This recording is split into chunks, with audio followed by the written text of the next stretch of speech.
नमस्कार साथियों, स्वागत है एक बार फिर आपका YouTube channel maths let's solve it में। हम अध्ययन कर रहे हैं अध्याय 1 वास्तविक संख्याओं का प्रश्नावली 1.4 को हल करेंगे। इससे पहले यदि आपने पिछला वीडियो नहीं देखा है तो उसे अवश्य देख लीजिए, क्योंकि इस प्रश्नावली के सारे प्रश्न उसी वीडियो पर आधारित हैं। दोस्तों, आज के इस वीडियो में हम प्रश्न क्रमांक 2 जो इस प्रकार है कि ऊपर दिए गए अर्थात प्रश्न क्रमांक 1 में उन परिमेय संख्याओं के दशमलव प्रसार को लिखिए जो शांत हैं। तो हम देखते हैं कि प्रश्न क्रमांक 1 में 1 से 5 तक के भाग में भाग 1, भाग 2, भाग 4 के दशमलव प्रसार शांत थे, तो इनके दशमलव प्रसार को हमें ज्ञात करना पड़ेगा। ऊपर हमने लिखा था कि दशमलव प्रसार किस प्रकार का है और यहाँ हमें दशमलव प्रसार ज्ञात करना है। तो यहाँ पहले भाग में हमें प्राप्त हुआ था 13/5 क्योंकि दशमलव प्रसार ज्ञात करने के लिए हम ये करते हैं कि हर में 10 की कोई घात में उसे हम परिवर्तित कर देते हैं। तो यहाँ 5 है, 10 में परिवर्तित करने के लिए हमें इसमें 2 से गुणा करवाना पड़ेगा। तो वही अंश में भी हमें गुणा करना पड़ेगा ताकि ये बराबर रहे। गुणा करवाने के बाद हमें मिलेगा 13 गुना 32 और बटे में हमें मिलेगा 10⁵5। 13 में 32 का हम गुणा करवाएंगे, हमें मिलेगा 416 बटे 10⁵5 अर्थात 1 के आगे हमें 5 जीरो लगाने हैं। अब हमें इससे भाग लगाना है इसके अंदर, तो हमें दशमलव प्रसार प्राप्त हो जाएगा। जब हम भाग लगाते हैं तो जब बटे में हर में 10, 100, 1000, 10,000 ऐसी संख्याएं हो तो जीरो गिन करके उतने अंकों के बाद हम दशमलव लगा लेते हैं। क्योंकि यहाँ पे 5 जीरो और ऊपर अंश में हमारे पास 3 ही अंक हैं, तो हम क्या करते हैं कि इसके आगे 2 जीरो और इस प्रकार से लगा देते, तो हमारे पास 5 अंक हो जाएंगे और 5 अंक गिन करके हम यहाँ पर दशमलव लगा देंगे तो हमें मिलेगा 0.00416।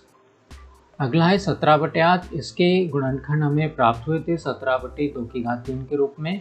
अब हर में हमें 10 की कोई घात चाहिए, तो 10⁵3 में इसे बदलना पड़ेगा, तो हमें इसमें 5⁵3 से गुणा करवाना पड़ेगा। हर में हमने 5⁵3 से गुणा करवाया तो अंश में भी हमें 5⁵3 से गुणा करवाना पड़ेगा। इस प्रकार हमें प्राप्त होगा 17 गुना 125 बटे 2⁵3 और 5⁵3 मिलकर के हमें मिलेगा 10⁵3। 17 में 125 का हम गुणा करवाएंगे, हमें मिलेगा 2125 बटे 1000।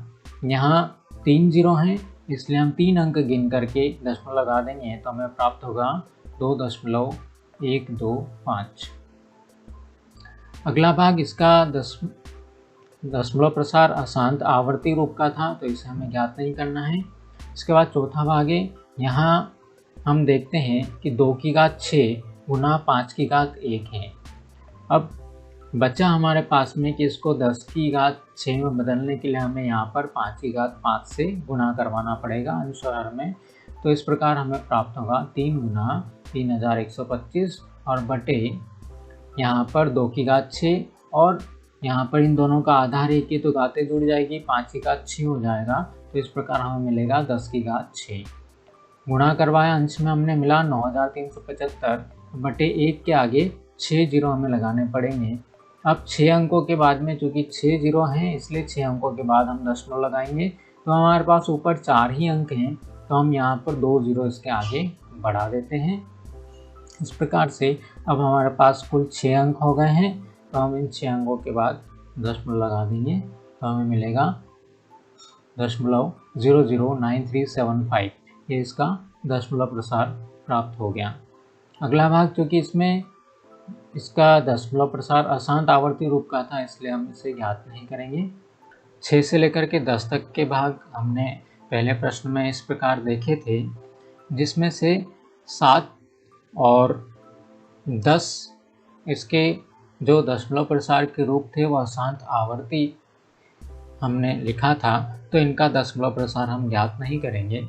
छठे भाग पर आते हैं हम। इसके हर में हम देखते हैं 2⁵3 है लेकिन 5⁵2 है, तो 5 भी अगर हम 3 कर दें तो हमें 2 गुना 2⁵3 और 5⁵3 प्राप्त हो जाएगा। तो यहाँ हम 5⁵1 से गुणा करवा देते हैं और अंश में भी हमें उसी घात से गुना करवाना पड़ेगा 5 की घात 1 से।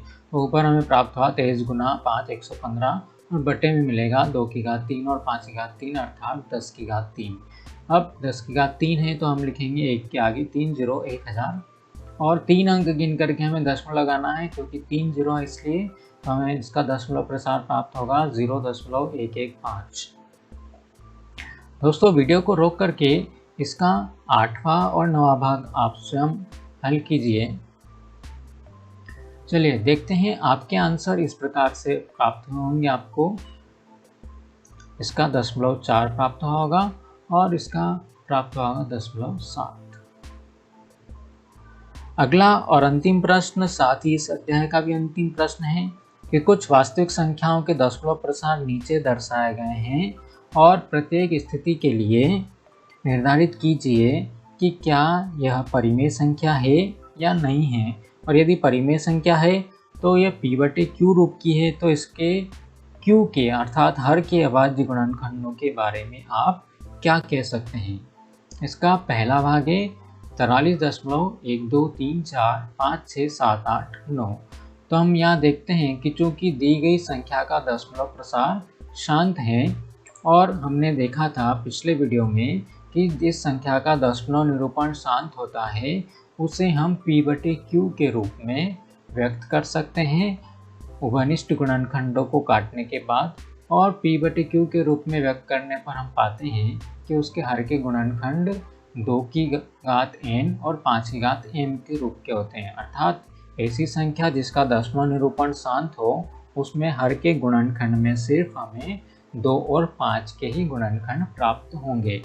तो देखते हैं यहाँ पर हम आगे लिखेंगे कि अतः यह p/q रूप की है और परिमेय संख्या है तो इसके हर के बारे में हमें क्या कहना है। देखते हैं, हम संख्या लिखते हैं। यहाँ से हम दशमलव का चिन्ह हटा करके उसकी जगह नीचे 1 लिख करके जितने अंक हैं उतने 0 लगा देंगे। 9 अंक हैं तो हम 9 0 लगाएंगे। इस प्रकार हमें अंश में संख्या प्राप्त हुई और बटे हर में 10 की घात हमें 9 प्राप्त हुआ। अब हम जानते हैं क्योंकि 10 के गुणनखंड सिर्फ 2 और 5 ही होते हैं इसलिए हमें अगली स्टेप में प्राप्त होगा संख्या 4 3 1 2 3 4 5 6 7 8 9 बटे 2 गुना 5 की घात 9। इस प्रकार हम हर में लिख सकते हैं 2 की घात 9 गुना 5 की घात 9। यहाँ हम देखते हैं कि हमारे पास में हर जो प्राप्त हुआ है हमें 2 की घात 9 और 5 की घात 9 प्राप्त हुआ है जो कि 2 की घात n और 5 की घात m के रूप का है। अतः q के अभाज्य गुणनखंड के बारे में हम लिखेंगे कि q के अभाज्य गुणनखंड में 2 की घात n गुना 5 की घात m रूप के हैं। इसका अगला भाग है जिसमें हमें दिया है इस प्रकार से संख्या दी हुई 0.120 1200 12000। हम देखते हैं कि यहाँ पर इसका दशमलव प्रसार अशांत है लेकिन आवर्ती नहीं है क्योंकि कोई भी अंक या अंकों का समूह रिपीट नहीं हो रहा है। यहाँ पर हम अगर अंक लेते हैं 1 और 2 या पूरी संख्या लेते हैं 120 तो यहाँ पर ये 1200 हो जाता है, यहाँ 12000 हो जाता है। इसलिए हम यहाँ पर लिखेंगे क्योंकि इसका दशमलव प्रसार अशांत अनावर्ती है अतः यह परिमेय संख्या नहीं है। अगला भाग है जिसमें हम देखते हैं कि इसका दशमलव प्रसार अशांत आवर्ती है। जिस संख्याओं का दशमलव प्रसार अशांत आवर्ती होता है उनके हर के जो गुणनखंड होते हैं वो 2 और 5 के घात के रूप में नहीं होते हैं। अर्थात उसमें 2 और 5 के अलावा अन्य कोई गुणनखंड हो सकता है। इसलिए हम यहाँ पे लिखेंगे चूंकि दी गई वास्तविक संख्या का दशमलव प्रसार अशांत आवर्ती है अतः इसे p/q के रूप में तो लिखा जा सकता है किंतु हर q के जो अभाज्य गुणनखंड होंगे वो 2 घात n गुना 5 घात m के रूप के नहीं होंगे। उसमें 2 और 5 के गुणनखंड के अलावा कोई अन्य गुणनखंड भी हो सकता है।